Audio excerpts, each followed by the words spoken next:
11월 10일 정전 시작입니다. 오늘 뉴욕 3대 지수는 장기 우상향을 뒤로하고 뉴욕 나스닥은 8거래일 만에, S&P는 7거래일 만에 하락 전환을 했습니다. 오늘의 하락 이유는 파월 연준의장의 인플레이션에 관련된 또 발언이 매파적으로 나왔고, 미국 30년물 국채금리가 응착률이 그렇게 만족스럽지 않았습니다. 지금 3년물, 10년물은 괜찮았는데 또 30년물이 그렇게 수요가 부진을 하게 되면서 국채금리가 굉장히 크게 상승했죠. 2%대 상승하게 되면서 좀 시장에 부담을 안겨줬다. 이 정도까지 체크하시면 될 것 같습니다. 내일 PC 개인 소비 지출 발표를 앞두고 단기적인 부담감도 있을 거고, 워낙에 장기적인 상향이 나왔기 때문에 이익매도 물량들이 어느 정도 나왔다. 그리고 빅테크 종목들이 대부분 좀 하락 전환을 했죠. 그동안 상승분들을 반납했고, 특히 여러분 자동차 관련해서 지금 피크아웃 이슈가 굉장히 높습니다. 2022년부터 2023년까지 역대급 실적을 발표한 자동차 기업들의 전망치가 내년부터는 계속적으로 하락할 것이다. 그리고 전기차 시장의 엄청난 과열로 인한 경쟁, 이런 것들의 지출이 늘어날 것이다 라는 전망 보고서가 계속적으로 나오고 있습니다. 그렇기 때문에 자동차를 포함한 2차전지 종목들의 추가적인 부담감들이 커질 수밖에 없다라고 생각하시면 될 것 같고요. 여기서 제가 느끼는 게 뭐냐면은 팔 연준의장이 계속적으로 이런 금리 인상에 대한 시그널을 보내고 있거든요. 근데 여기에 지금 이창용 총재가 금리 인상에 대한 가능성을 계속 열어두고 있는 겁니다. 여러분들, 우리나라 정부 기관 중에 유일하게 제가 생각하기에는 가장 경제를 잘 알고 잘 대처하고 있는 인물이 이창용 총재입니다. 이창용 총재 같은 경우에는 올해 상반기에 대부분의 전문가들이 금리 인하 해야 된다고 했을 때 아직 미국의 스탠스가 애매하다, 조금 더 봐야 된다, 금리는 최소 내년까지 동결해야 된다라고 이야기를 했었고, 실제로 미국도 높은 변동성을 현재 보이고 있는 상황에서 올해 상반기부터 했습니다. 그리고 추가 금리 인상을 열어둬야 된다라고 이야기를 하고 있는 겁니다. 사실 이창용 총재는 금리를 올리고 싶을 거예요. 물가가 안 잡히거든 지금. 근데 금리를 못 올리죠. 왜? 지금 우리나라 가계대출이 너무 심해요. 우리나라 가계대출이 이게 좀 증가액 추이고, 전체적으로 가계대출, 민간대출 다 합치면은 천조가 넘죠 지금.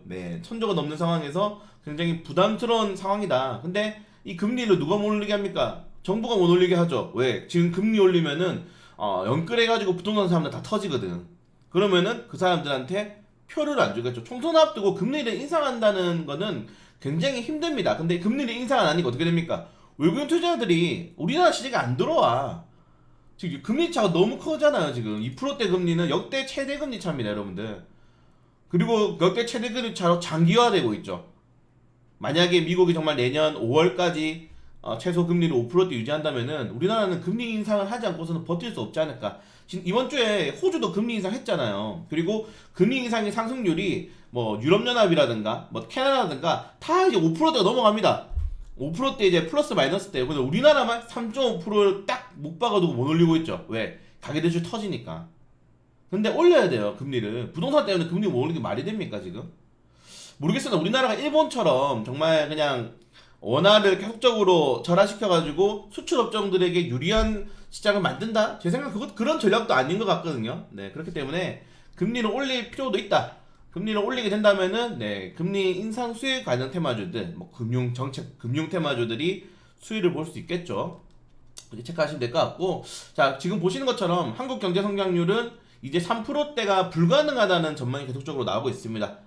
커야지 2%대, 그리고 낮게 측정되면은 이제 1%대가 측정이 되고 있는데, 자, 이렇게 되는 것도 결국 물가를 잡기 어려운 상황 계속적으로 만들어지고 있다는 점들. 그래서 어떤 정책이 나올지 모르겠지만은 이창용 총재가 금리 인상을 염두에 두고 있다는 점들, 이 정도는 여러분들이 꼭 체크를 하셔야 된다. 제가 괜히 지금 주식시장을 강력하게 투자해야 되는 시장이 아니라고 말씀드리는 이유가, 우리가 어떻게 할 수 없는, 선택할 수 없는 변동성이 너무너무 심해요. 그 변동성을 누가 책임집니까? 책임지는 사람이 없단 말이에요 지금 시장에. 그래서 말씀드리는 겁니다. 지금은 돈을 많이 투자할 때가 아니고 중소액으로 계속 단기적인 수급주로 공략을 해야 된다는 점들. 저도 말씀드리고 싶은 거는 11월 17일 날 만약에 미국이 정말 연방정부 예산안을 스무스하게 통과시키고 이스라엘 리스크가 어느 정도 완화되면은 그때는 투자해도 된다 생각해요. 연말 랠리도 있고 바이든 대통령과 트럼프 대통령의 대선 앞두고 폴리 정책이 쏟아질 거니까. 근데 지금 11월 17일도 앞두고 있고, 그리고 지금 파월 연준의장이 어떤 센스를 취할지 매달 바뀌잖아. 발언할 때마다 바뀌잖아요. 이거 어떻게 대응할 거? 이런데 막 대형주도 스윙하고 싶어요, 여러분들. 실제로 금리 인상하면 어떻게 대응할 건데 안 된단 말이에요. 그렇기 때문에 지금 시장에서는 네, 보수적으로 운영해야 된다. 계속 말씀을 드립니다. 그리고 공매도를 금지시켰는데 뭐 계속적으로 공매도가 늘어나는 종목도 있다. 뭐 사실 공매도의 쇼커버는 다 나왔고 대부분의 종목들이 다 나왔고 그리고 대략 늘었다. 요게 대해서는 뭐 시장 조성자 여러분 시장 조성자 공매도가 전체 공매도 규모의 1%도 안 돼요. 그냥 프레임을 그 배터리를 추천하는 사람들이 주가가 떨어지면 제 분석이 잘못되었습니다. 전기차 시장이 이렇게 약화될 줄 몰랐습니다. 우리 좀 안전하게 대응하는 게 좋을 것 같습니다. 추매를 하시더라도 나중에 하시죠. 라고 해야 되는데 배터리 그 추정하시는 사람들 보면은 300만 원 간다. 100만 원 있을 때도 300만 원 간다. 150만 원 있을 때 300만 원 간다. 80만 원 있을 때 300만 원 간다. 60만 원 있을 때 300만 원 간다. 그리고는 100만 원대 팔아라고 그랬는데요. 말이나 되는 소리입니까? 그리고 이제 하는 말이 야 이거 불법 공매도 때문이다. 공매도가 잘못했으니까 공매도 매도 리포트 쓴 사람도 욕하세요. 찾아라고 그냥 박제하고 있죠 유튜브에. 참 돈 잘 번다. 전략이 좋아요. 네. 저도 주식판이지만은 부럽습니다. 그런 사람들이 떨어지면은 공매도 탓하면 되고 떨어지면 정부 탓하면 돼. 부러워. 전략이 잘 짜는 것 같아요. 주식 발휘하는 사람, 그 사람들이. 네. 책도 팔고 리딩방도 운영하고 네 떨어지면은 정부 욕하고 증권사 욕하면 되니까 얼마나 편합니까? 저도 그 전략을 한번 잘 캐치마인드 해보도록 하겠습니다. 네, 하여튼 국채금리가 오르게 되면서 시장이 좀 부담이 나왔고 자 여러분들 비트코인이 계속적으로 오르고 있어요. 어제 장마판에 우리 기술 투자라든가 위지트라든가 비트코인 관련 테마주 크게 올랐는데 비트코인을 투자하시면 되지 가상화폐 거래소 테마주를 투자할 필요는 없습니다. 비트코인을 차라리 투자하세요. 네. 비트코인 내년 방산기도 있으니까 네 투자하시면 될 것 같고 네, 그리고 골드만삭스랑 뱅크 오브 아메리카는 여전히 미국 증시의 긍정적인 전망 그리고 블랙록, JP모건, 모건 스탠리는 여전히 부정적인 전망 이건 계속적으로 이어나가는 것 같고요.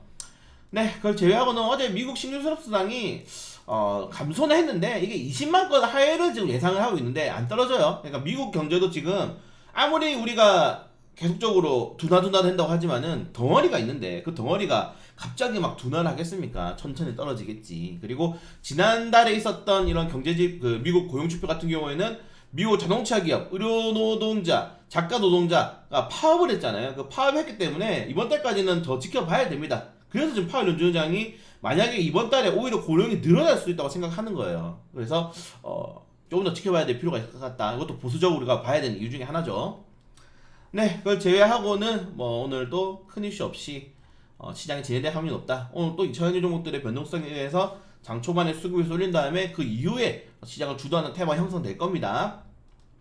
자 그리고 저는 이제 어제 폐렴 관련 테마가 조금 많이 올라왔는데 우선은 국제약품이 다음 주에 풀린단 말이에요. 단기과열이. 그래서 제가 계속 노려보고 있었는데 많이 올라서 그냥 빈대 관련 테마주들도 또 오늘 수급 들어올 가능성이 높습니다. 지금 기존에 있던 이 살충제로는 빈대를 못 잡아요. 그래서 조금 더 강한 빈대 살충제 니오니코디노게이드 귀엽네요 이름이 좀. 네 그래서 요 살충제가 좀 승인이 된다면은 요 살충제를 파는 경농이라든가 누보라든가 다른 종목들이 좀 추가적 탄력이 나올 수 있다는 점들 확인하시면 될 것 같고 네 그걸 제외하고는 오늘은 뭐 금요일이기도 하고 뭐 시장에 크게 이슈가 날 만한 종목은 없습니다. 뭐 강군제로 인해서 이미 화장품 종목도 많이 올랐거든요. 많이 올랐고 에코의 공모 총량이 있는 거 어제 신흥 상장 종목들 4개 상장했는데 다 개박살났죠. 네 지금 IPO 시장도 그렇게 좋지 않다는 점들 이렇게 본다면은 역시나 보수적으로 하되 항상 비중의 뭐 한 5% 정도는